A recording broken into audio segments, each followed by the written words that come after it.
Hello പ്രിയപ്പെട്ടവരെല്ലാവർക്കും നമസ്കാരം. നമ്മുടെ Kochi YouTube ചാനലിലേക്ക് എല്ലാവർക്കും സ്വാഗതം. അപ്പം ഗേസ് ഒരു കുടിരിക്കലുണ്ട്, കയറി താമസം ഹൗസ് വാമിങ് അവിടെ കേട്ടോ. പെണ്ണൂസ് ബേബി വാവ എഴുന്നേറ്റ് ഓടി. എന്തൊരു പറ്റി എടുത്തു വാവനെ വെച്ചോ. വാവ വിളിയാ. അപ്പോൾ നമ്മളെ പെണ്ണുവിൻ്റെ അനിയത്തിൻ്റെ വീട്ടിലായിരുന്നു പരിപാടി കേട്ടോ. അനിയത്തി കൊച്ചിൻ്റെ ഇളച്ചൻ്റെ വീടാണ്, തറവാട് വീടിൻ്റെ അടുത്ത് ചാരി പുതിയ വീട് പണിതാണ്.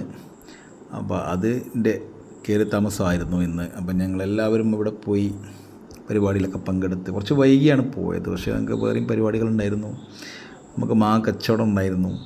പിന്നെ എനിക്ക് വേറൊരു കുട്ടിക്കലിന് എൻ്റെ കുടുംബത്തിൽ പോകാനുണ്ടായിരുന്നു. അതെല്ലാം കഴിഞ്ഞിട്ടാണ് നമ്മളിവിടെ പോകുന്നത്. ഇവിടെ പോയാൽ കുറച്ച് വൈകിയേ വരുള്ളൂ നമുക്കറിയാം. കാരണം അവിടെ ഒരുപാട് ആളുകളും കൂട്ടങ്ങളൊക്കെ ആയിട്ടുണ്ടാവും. അപ്പോൾ അവിടുന്ന് ഞങ്ങൾ കുറച്ച് വൈകി തന്നെയാണ് പോരാന്നുള്ള തീരുമാനത്തിലാണ് ഇവിടെ ലാസ്റ്റാക്കിയത് പരിപാടി. എന്തായാലും ഞങ്ങളവിടെ എത്തി പരിപാടിയിലൊക്കെ പങ്കെടുത്തു, വളരെ ഹാപ്പിയായി. നല്ല അടിച്ച പൊളി വീടായിരുന്നു കേട്ടോ. നല്ല മാർബിളൊക്കെ ഇട്ട് നല്ല സെറ്റപ്പാക്കി അടിപൊളി പടിയുടെ കഴിച്ച് എല്ലാ പണി തീർത്തത്. മാഷാല്ലാ വളരെ റാഹത്തായിട്ടുണ്ട് എല്ലാ കാര്യങ്ങളും കേട്ടോ. അപ്പോൾ നാട്ടിൽ തന്നെയാണ് പരിപാടികളൊക്കെ, മില്ലും കാര്യങ്ങളും കുടുംബം തറവാളൊക്കെ ആയിട്ട് നോക്കിക്കൊണ്ട് നടക്കുന്ന മോനാണ്. സൂപ്പറാണ് ആൾ. അപ്പം 3 ബെഡ്റൂമും കാര്യങ്ങളും അടുക്കളയും ഹാളും സിറ്റ് ഔട്ടൊക്കെ ആയിട്ടുള്ള ഒരടിച്ചപ്പൊളി വീട്. വളരെ മനോഹരമായിട്ടുള്ള എല്ലാ പണികളും, അത്യാവശ്യം നല്ല ക്വാളിറ്റി സെറ്റപ്പ് ക്വാളിറ്റിയുള്ള പണികളാട്ടോ എല്ലാ പരിപാടിയും.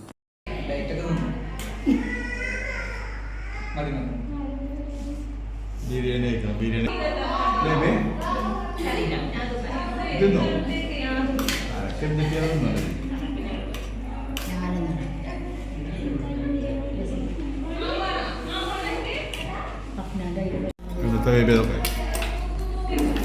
നിങ്ങളിത് കട്ടായി കഴിഞ്ഞാൽ ഞങ്ങളെക്കാൾ അടിക്കൂലേ?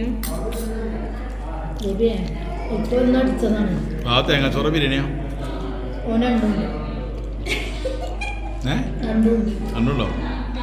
അപ്പോൾ നമ്മളിവിടെ ഇവരെ വീട് തറവാട് വീടിൻ്റെ അടുത്ത് ഫ്രണ്ടിൽ തന്നെ ഒരു മില്ലുണ്ടായിരുന്നു കേട്ടോ. ആ മില്ലിൻ്റെ അടുത്ത് ഞാനൊരു റൂമിൽ കയറി നോക്കുമ്പോൾ നിറച്ച് ഉമ്മി കണ്ടു. ഇഷ്ടംപോലെ ഉമ്മി കൂട്ടിയിട്ടുണ്ട്. അത്യാവശ്യം ഉമ്മി ഇവിടെ ഇഷ്ടം പോലെ ഉണ്ട് കേട്ടോ സാധനം. അപ്പോൾ ഇതൊക്കെ ഇവിടെ ഒരു മില്ലുണ്ടായിരുന്നു. ആ മില്ല് ഇപ്പോൾ മഴ കാരണം പ്രവർത്തിക്കുന്നില്ല, ഉപ്പ സുഖമില്ലാതിരിക്കുവാണ്. അപ്പോൾ ഇവിടെ ചില സംഭവങ്ങൾ ഇതൊക്കെയാണ് കേട്ടോ. ഒരു മില്ലാണ്. മില്ലെന്ന് പറഞ്ഞാൽ നെല്ല് പാലക്കാട് നിന്നൊക്കെ നെല്ല് കൊടുന്നിട്ട് അത് പുഴുങ്ങിയെടുത്തിട്ട് പിന്നെ ഉണക്കും. നല്ല പുഴുങ്ങാനുള്ള സെറ്റപ്പാണ്. അടുപ്പും അതിൻ്റെ ചെമ്പ്, വലിയൊരു ചെമ്പ്, കിൻഡൽ കണക്കിന് നെല്ല് കൊള്ളുന്ന ഒരു ചെമ്പാണിത്. അപ്പോൾ ഇതൊക്കെ ഇവിടെ കുറേ കാലങ്ങളായിട്ടുണ്ട്, 10, 35, 40 വർഷത്തോളം പഴക്കമുണ്ട് ഇതിനൊക്കെ. അപ്പോൾ എനിക്കിതൊക്കെ അറിയായിരുന്നു, പക്ഷേ ഞാനിതൊന്നും ഒരു വീട്ടിൽ നിന്ന് ഇതുവരാക്കിയിട്ടില്ല. അപ്പോൾ ഇന്ന് ഇതിൽ മൊത്തം ചുമ്മാ നോക്കിയപ്പോൾ കണ്ടതാണ്. അപ്പോൾ ആ അടുപ്പിൽ സ്ട്രോങ് കൊടുക്കാൻ വേണ്ടി മോട്ടറൊക്കെ വെച്ചിട്ട് കറക്കുന്ന ഒരു സംവിധാനമൊക്കെ ഇവിടെ ഉണ്ട്. അപ്പോൾ ഇതൊന്നും ഇപ്പോൾ ഉപയോഗശൂന്യമായി കിടക്കുകയാണ്, കാരണം മഴ കാരണം. പിന്നെ ഇവിടുത്തെ ഉപ്പാക്ക് ഇച്ചിരി പ്രായാധിക്യത്തിൻ്റെ ക്ഷീണങ്ങളൊക്കെ ഉണ്ട്. അപ്പോൾ ഒരു റെസ്റ്റിലാണ്. അപ്പോൾ മക്കളാണ് ഇപ്പോൾ അവിടെ നോക്കാനുള്ളത്. അപ്പോൾ നമ്മുടെ ഇളയച്ചപ്പോൾ ഗൾഫിലാണ്, ഇളയച്ചനൊന്ന് നോക്കി കൊണ്ടു കിടക്കുകയായിരുന്നു. അപ്പോൾ പിന്നെ പുള്ളിക്കാരൻ വീണ്ടും ഗൾഫിലേക്കൊക്കെ പോയി. അപ്പോൾ ഈ സാധനം സ്ഥലം ഉണ്ടല്ലോ താറ, ഇത് മൊത്തം ഇങ്ങനെ നെല്ല് ഉണക്കാനൊക്കെ ഇട്ടിരിക്കുന്നൊരു സ്ഥലമാണ്.